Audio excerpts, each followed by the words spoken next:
E, Belə deyim, mən necə dözmüşəm bu insanlara, empatiya quraraq, mən çarəni belə görmüşəm. Nə mənada? Mən tərəf tutmuram ha, yəni durub onların sizə tərəfində tutmayacağım. Bilirəm necə bir ortamdır. Özüm 5 il Bakıda işləmişəm yəni. İnsanlar hərəsi bir həyatdan gəlir. Birinci. Onların evdən necə çıxdıqlarını bilmirik. Evdə o evin divarları içində hansı ailə üzvlərinin necə bir həyat yaşadıqlarını da bilmirik, düzdürmü? Onun evdə özü psixopat kimi görünə bilər. Amma bəlkə onun ailəsi ondan da psixopatdır, onu psixopat ediblər. Yəni bilmirik bunu, düzdürmü? Və o insan nəyin həyatda mübarizə apardığını da bilmirik. Bu bir yana. Amma bütün bu şeylər həmin insana gəlib şirkətdə o cür davranmaq hüququ vermir. Çünki şirkət daxilində sən professional davranmalısan. Qapıdan içəri girdin, sənin daxilində sevgilinlə dalaşmısan, həyat yoldaşınla dalaşmısan, valideyninlə dalaşmısan. Bu heç kimin umurunda deyil. Sənin həyatında nəsə istədiyin kimi getmir, heç kimin umurunda deyil. Sən hər kəslə xoş davranmalısan. Düzdür? Qalır ki, mən həmişə analiz eləmişəm ki, niyə bəzi insanlar belə ruhsuz davranır? Bəzən də bu insanlar, belə deyim, belə baxıram, onlar şirkətə gəlirlər, müəyyən bir müddət sonra onlarda bir qopma olur. Və şirkətdən sanki qırılırlar və şirkətə qarşı çevrilirlər. Okay? Amma orada da bir şəxsiyyətsizlik nümayiş elətdirirlər. Necə? Sən artıq bu şirkətdə xəyal qırıqlığı yaşamısan, hər nədə səbəbini bilmirik. Mən sənin həyatını yaşamamışam. Xəyal qırıqlığı yaşayır, bir nöqtəyə gəlir ki, burada mənə dəyər vermirlər, burada məndən bir şey çıxmayacaq, burada mən bir yerlərə gələ bilməyəcəm. Özündə bu qərara gəlir və bu nöqtədə sən nə etməlisən? Getməlisən. Düzdür? Getmir də. Qalır orada. Yəni o fikirlə, o düşüncəylə, o ortamda qalır və işləməyə də davam edir. Hər gün gəlir işə, hər gün negativ, hər gün şikayət, hər gün oradan buradan ancaq şikayətlənmək, gedir, maaşını alır, dolanır, təzədən belə də dığırlanıb gedir. Və bu cür insanların qabağına sizin kimi yeni, gənc, potensiyalı, motivasiyalı, öyrənmək istəyən bir insan çıxır. Gəlir ki, filan şey nədir?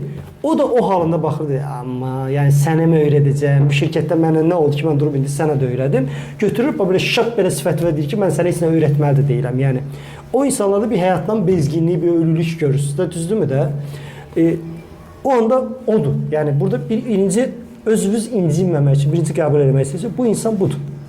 Yəni bu insan şirkət 100%, bax qaranti verirəm. Hardasa şirkət onun xətrinə dəyib, hardasa o düşünürdü ki, burada mən parlamalıydım, amma şirkət başqasına verib o skoru, o sınıb qəlbən və ona görə də ruhdan da düşüb və oradan bir gözləntisi də yoxdur artıq. Tamam, belə bir insanlardan yığını toplanır. Amma bir dənə məsələ var ki, şirkət özü timi necə tutmalıdır, aktiv tutmalıdır, ruh yüksəkliyi tutmalıdır, falan olmalıdır. O da deyil indi, o şeyi də itirmişik yəni.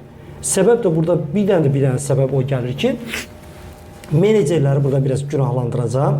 Yaxşı, bu insanların birində problem varsa, sən niyə belə davranırsan deyib də bunu siz ona deməlisiniz. Sən niyə belə eləyirsən mənə qarşı? Yox, bu sizin probleminiz deyil, siz yeni işçisiniz. Düzdür? Onun supervizoru tutmalıdır bu söhbəti ki, təzə işçi bu adamdan bir şey soruşdu, bu təzə işçiyə çox belə sərt bir cavab verdi. Onu çağırmalıdır otağına, oturmalıdır ki, niyə ruhsuzsan, nə olub, nə kömək eləyə bilərəm sənə, niyə bilər ki, düzələsən, nə baş verir, niyə məmnun deyilsən həyatından, işindən. Bunu edirmi şirkətlər indi? Yox, bu şeyi də başını çoxdan buraxıblar yəni. Əvvəllər var idi elə şeylər. Mən şey eləmirəm, mən xarici pərəstlik eləmirəm. Əvvəllər sənin menecerlərin xaricilər idi yəni. Və o xaricilər professionallar idi. İndi nə olur? İndi Azərbaycanlaşma gedib bir. Bizim Azərbaycanlar gəlib rəhbər oturub, düzdürmü? Onlar da bir dənə problem var şirkətlərdə nə görürəm. Əvvəl treyninqlərə şirkətlər böyük pul tökürdü. Bax, gerçəklərdən danışıram. Yəni, böyük pullar tökürdü. O zaman nə olurdu? Bir işçi ildə ən azı bir dəfə bir treyninqə gedirdi, başqa ölkəyə gedirdi, ortamını dəyişirdi, ruh yüksəkliyi yaşayırdı, nəysə bir şey görürdü, həvəsi gəlirdi, falan. Görürsünüz, bütün bu şeylərdə mən puldan danışmıram. Pul qoymuşam qırağa, düzdürmü? Burada komanda daxili motivasiyadan danışıram. İnsanlar ruh yüksəkliyində olmağından. Və ya menecer periodik olan 3 aydan bir səndən görüşürdü, plan qururdu, səndən soruşurdu necə gedir, sənə necə kömək eləyə bilərəm, nə var, nə yox, hər şey yaxşıdırmı soruşurdu. Bütün bu şeylərin dadı qaçıb artıq. O şeylər yoxdur. Və treyninqlər yığışdırılıb. Hansı treyninqlər yığışdırılıb? Əvvəllər bir mühəndis, bu mühəndis nədə yaxşıdır? Mühəndislikdə. Superdir bu adam mühəndislikdə. Bu adam keçib menecer olanda, baxın, bura qədər o nə idi? Mühəndis. Nə ilə işləyirdi? Texnologiyalarla. İndi bu adam kim oldu? Menecer. İndi nə ilə işləyir? Texnologiyalarla işləyir? Xeyr, insanlarla işləyir. Və o zaman bu insanı avtomatik olaraq menecerlik treninqlərinə göndərirdilər. Və orada bugün olduğu səni yaşa təlimində keçdiyimiz insan növləri, xasiyyətlər, hər işçi xarakteri necədir, onu necə motivə etsə, onu necə anlamaq olar, işçilə necə empatiya qurmaq, bunlar o menecerlərə öyrədilirdi. Bugünkü iş dünyasında nəyə yanaşırlar? Cost control, büdcəyə qənaət. Tamam.